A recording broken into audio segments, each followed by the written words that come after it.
Hello ಸ್ನೇಹಿತರೆ,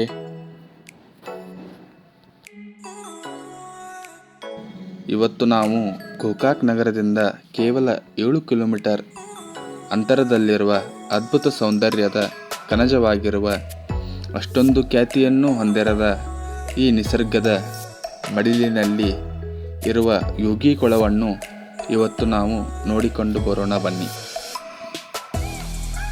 ಸ್ನೇಹಿತರೆ, ಇಲ್ಲಿ ಹರಿಯುತ್ತಿರುವ ನದಿಯ ಹೆಸರು ಮಾರ್ಕಂಡೇಯ ನದಿ.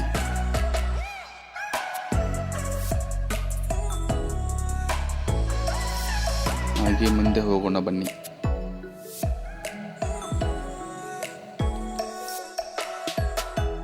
ಅಷ್ಟೊಂದು ಚಿರಪರಿಚಿತವಲ್ಲದ ಈ ಅದ್ಭುತವಾದ ಪ್ರದೇಶವು ಸ್ಥಳೀಯರಿಗೆ ಬಿಟ್ಟು ಪ್ರವಾಸರಿಗೆ ಅಷ್ಟೊಂದು ಪರಿಚಯವಿಲ್ಲ.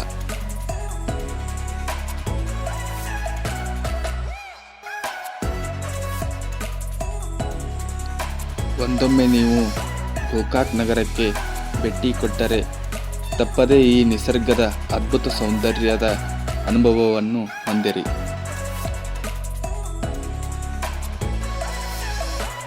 ಗೋಕಾಕ್ ನಗರದಿಂದ ಕಿರಿದಾದ ರಸ್ತೆಯಲ್ಲಿ ಸಾಗುವ ಈ ಪ್ರದೇಶವು ಅಕ್ಕಪಕ್ಕದ ರಮಣೀಯ ದೃಶ್ಯಗಳನ್ನು ಸವಿಯಬಹುದು.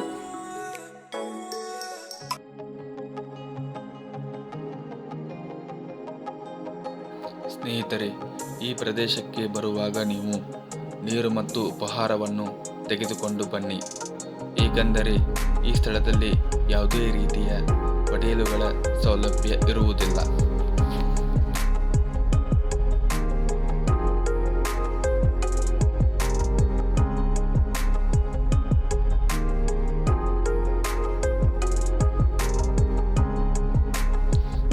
ಅದ್ಭುತ ಸೌಂದರ್ಯದ ಕಣಜವಾಗಿರುವ ಈ ಪ್ರದೇಶವು ಹಲವಾರು ಗುಡ್ಡಗಳನ್ನು ಹೊಂದಿದೆ.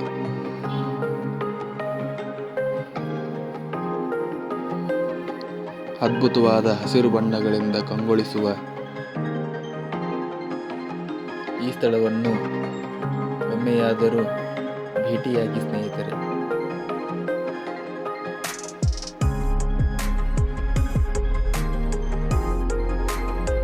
ಅಕ್ಕಪಕ್ಕದ ರಸ್ತೆಯಲ್ಲಿ ಹಸಿರನ್ನು ತುಂಬಿಕೊಂಡಿರುವ ಈ ಪ್ರದೇಶದಲ್ಲಿ ವಾಹನ ಚಲಾಯಿಸಿಕೊಂಡು ಹೋಗುವುದೇ ಒಂದು ಅದ್ಭುತವಾದ ರೋಮಾಂಚನಕಾರಿಯಾದ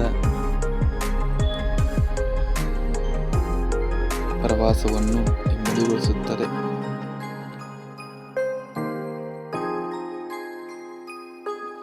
ಹಾಗೆ ಈ ಯೋಗಿ ಕೊಳದ ಮಾರ್ಗ ಮಧ್ಯೆ ಬರುವ ಹಲವಾರು ಪ್ರಕೃತಿಯ ಸೌಂದರ್ಯವನ್ನು ನೀವು ಸವಿಯಬಹುದು.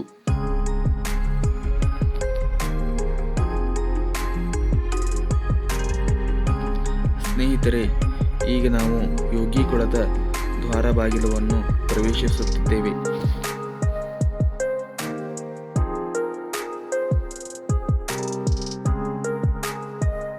ಈ ರಸ್ತೆಯ ಮೂಲಕ ಮುಂದೆ ಸಾಗಿದರೆ ಯೋಗಿ ಕೊಳವು ಕಾಣಸಿಗುವುದು.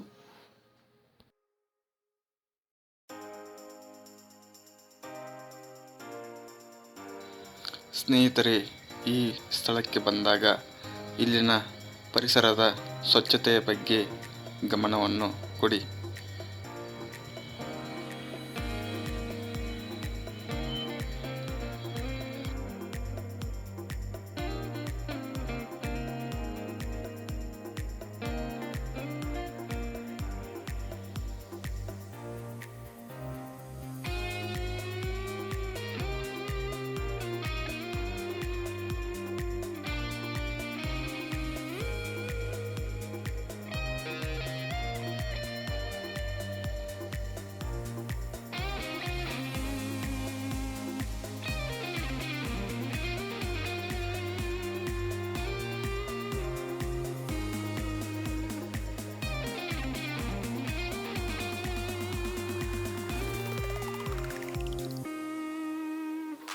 ವಾಹನಗಳನ್ನು ಪಾರ್ಕ್ ಮಾಡಲು ವಿಶಾಲವಾದ ಪಾರ್ಕಿಂಗ್ ವ್ಯವಸ್ಥೆಯೂ ಇರುವುದು.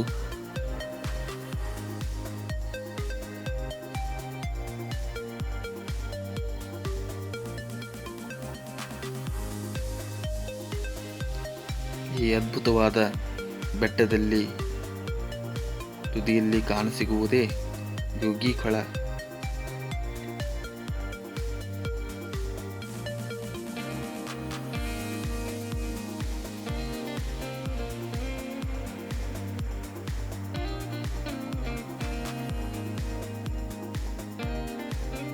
ಇಲ್ಲಿ ನಿಸರ್ಗ ಸೌಂದರ್ಯ ಸವಿಯುತ್ತಾ ವಿಶ್ರಾಂತಿಯನ್ನು ಕೂಡ ಪಡೆಯಬಹುದು.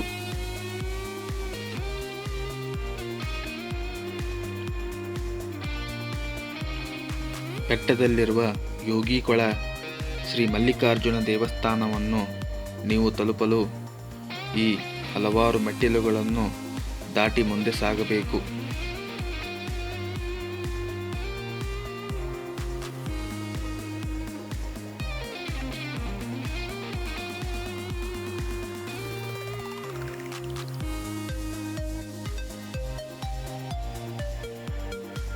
ಈ ಪ್ರದೇಶದಲ್ಲಿ ತುಂಬ ಕೋತಿಗಳು ಇರುವುದರಿಂದ ನೀವು ಸ್ವಲ್ಪ ಎಚ್ಚರಿಕೆಯಿಂದ ಇರಿ.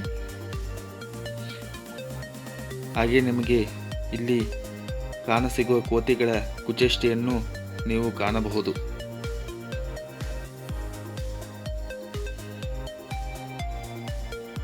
ಹಾಗೆ ಮುಂದೆ ಸಾಗುತ್ತಾ ಎಲ್ಲ ಮೆಟ್ಟಿಲುಗಳನ್ನು ಹತ್ತಿ ಮುಂದೆ ಬಂದಾಗ ನಿಮಗೆ ಕೋತಿಗಳು ಕಾಣಸಿಗುತ್ತವೆ.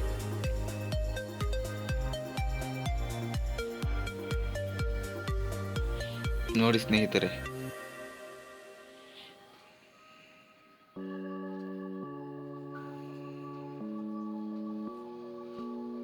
ಯಾವ ಅರಿವೇ ಇಲ್ಲದೆ ತಮ್ಮದೇ ಲೋಕದಲ್ಲಿ ಈ ಕೋತಿಗಳು ಇಲ್ಲಿ ಹಲವಾರು ವರ್ಷಗಳಿಂದ ಇವೆ. ಇಲ್ಲಿ ಬಂದಂಥ ಪ್ರವಾಸಿಗರು ಈ ಕೋತಿಗಳಿಗೆ ಬಾಳೆಹಣ್ಣು ಹಾಗೂ ಕೆಲವು ಆಹಾರ ವಸ್ತುಗಳನ್ನು ನೀಡಿ ಇವುಗಳನ್ನು ಸಂತೈಸುತ್ತಾರೆ.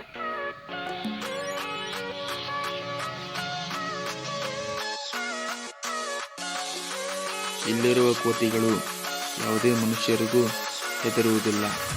ಹಾಗೆ ಈ ಕೋತಿಗಳು ಯಾರಿಗೂ ಹಾನಿಯನ್ನುಂಟು ಮಾಡುವುದಿಲ್ಲ. ಏಕೆಂದರೆ ಈ ಪ್ರಾಣಿಗಳಿಗೆ ನಾವು ಹಾನಿಯನ್ನುಂಟು ಮಾಡಿದರೆ ಮಾತ್ರ ಅವು ನಮಗೆ ಹಾನಿ ಉಂಟು ಮಾಡುತ್ತವೆ.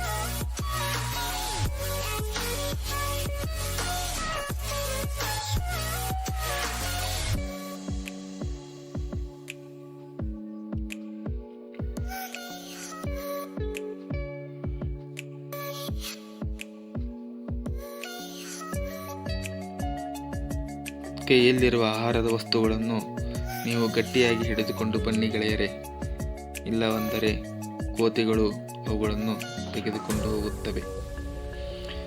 ತುಂಬ ಮೆಟ್ಟಿಲುಗಳನ್ನು ಹತ್ತಿ ಬಂದ ನಂತರ ಇಲ್ಲಿ ನೀವು ಸ್ವಲ್ಪ ಸಮಯ ವಿಶ್ರಾಂತಿಯನ್ನು ತೆಗೆದುಕೊಳ್ಳಬಹುದು.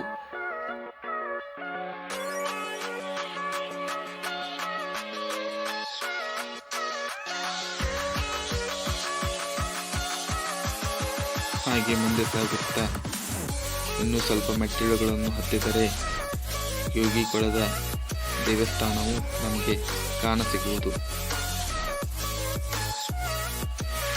ಹಾಗೆ ಒಂದು ನೀರಿನ ಝರಿಯೂ ಇದೆ ಇಲ್ಲಿ, ಚಿಕ್ಕದಾದ ಫಾಲ್ಸ್ ಅಂತಲೂ ಹೇಳಬಹುದು.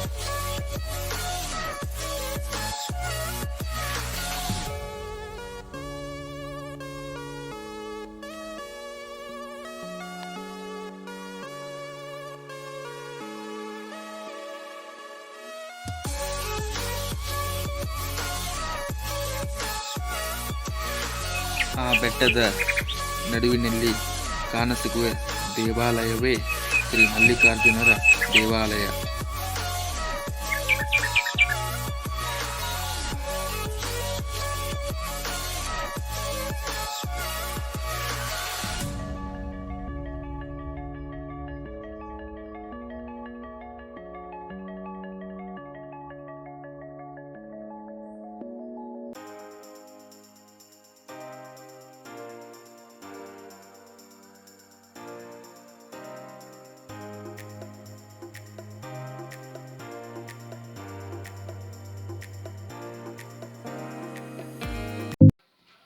ನಿಮಗೆ ಅಲ್ಲಿ ದೂರದಲ್ಲಿ ಕಾಣಸಿಗುವ ಸುಂದರವಾದ ಝರಿ ಕಾಣುತ್ತಿದೆಯೇ ಗೆಳೆಯರೇ? ನೋಡಿ, ದೇವಸ್ಥಾನದ ಮೇಲಿನಿಂದ ಕೆಳಗೆ ಹರಿಯುತ್ತಿರುವ ಈ ಚಿಕ್ಕದಾದ ಫಾಲ್ಸನ್ನು ನೀವು ಕಣ್ತುಂಬಿಕೊಳ್ಳಬಹುದು. ಇಲ್ಲಿ ಪ್ರಾಣಿ ಪಕ್ಷಿಗಳ ಕಲರವ, ನೀರಿನ ಝರಿಯನ್ನು ನೀವು ಆನಂದಿಸಬಹುದು.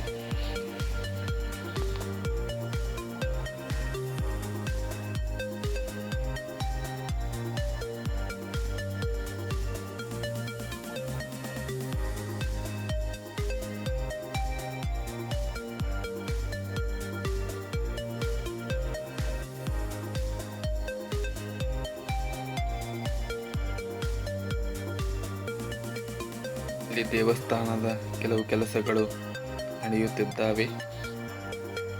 ಹೊಸದಾಗಿ ಕಟ್ಟಡಗಳನ್ನು ಕಟ್ಟುತ್ತಿದ್ದಾರೆ.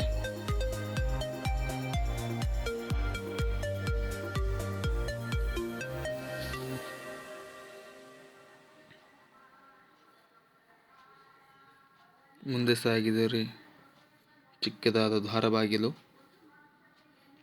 ಇದನ್ನು ದಾಟಿಕೊಂಡು ಮುಂದೆ ಸಾಗಿದರೆ ಅತ್ಯದ್ಭುತವಾದ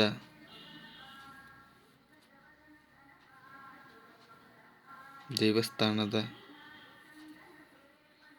ನೋಟವನ್ನು ನಾವು ಕಣ್ತುಂಬಿಕೊಳ್ಳಬಹುದು.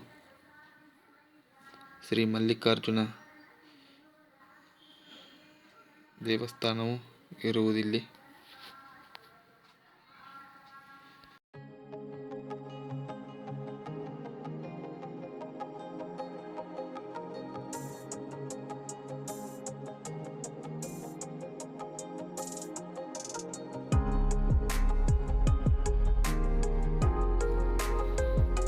ಈ ಚಿಕ್ಕದಾದ ಝರಿಯು ಬೆಟ್ಟದ ತುತ್ತ ತುದಿಯಿಂದ ಹರಿಯುತ್ತಿದ್ದು, ಈ ನೀರು ತುಂಬ ಸಿಹಿಯಾಗಿ ಹಾಗೂ ರುಚಿಕರವಾಗಿದೆ. ಇದು ದೇವಸ್ಥಾನದ ತೀರ್ಥ ನೀರು ಎಂದು ನಾವು ಭಾವಿಸಬಹುದು.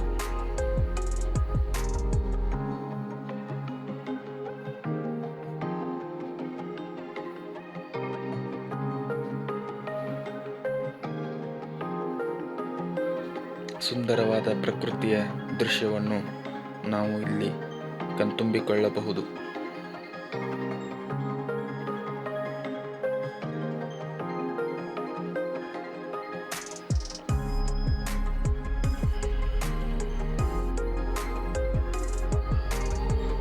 ಅತ್ಯದ್ಭುತವಾದ ಬೆಟ್ಟಗಳನ್ನು ಕಾಣಸಿಗುವುದು ಇಲ್ಲಿ.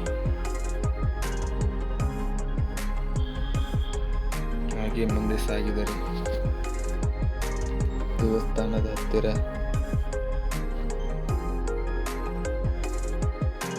ಚಿಕ್ಕದಾದ ನೀರಿನ ಚಿಲುಮೆಯೂ ಇದೆ ಇಲ್ಲಿ.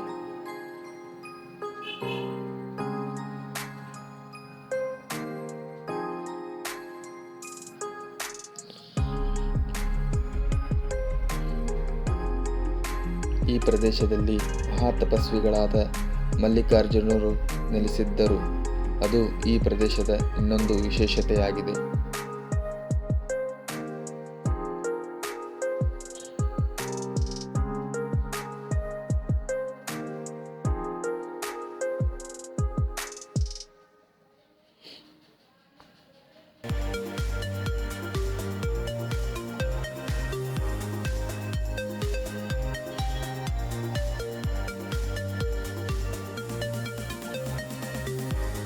ಬಸವಣ್ಣವರ ಮೂರ್ತಿ. ರಮಣೀಯವಾದ ದೃಶ್ಯವನ್ನು ನಾವು ಬೆಟ್ಟದ ತುದಿಯಿಂದ ಕಾಣಬಹುದು.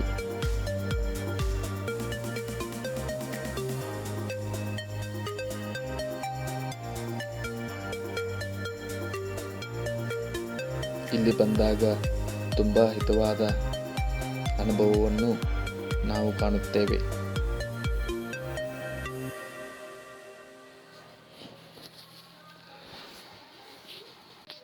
ತಿರ್ಗಾ ಈ ಮೆಟ್ಟಿಲುಗಳನ್ನು ಕೆಳಗೆ ಇಳಿದುಕೊಂಡು ನಾವು ವಾಪಸ್ಸಾಗುತ್ತಿದ್ದೇವೆ. ಸ್ನೇಹಿತರೆ, ಈ ವಿಡಿಯೋ ನಿಮಗೆ ಇಷ್ಟ ಆದಲ್ಲಿ ಲೈಕ್ ಮತ್ತು ಸಬ್ಸ್ಕ್ರೈಬನ್ನು ಮಾಡಿ. ಸ್ನೇಹಿತರೆ ನೋಡಿ, ಇಲ್ಲಿ ಕೋತಿಗಳಿಗೆ ಬಾಳೆಹಣ್ಣುಗಳನ್ನು ಎಷ್ಟೊಂದು ಹಾಕಿದ್ದಾರೆ.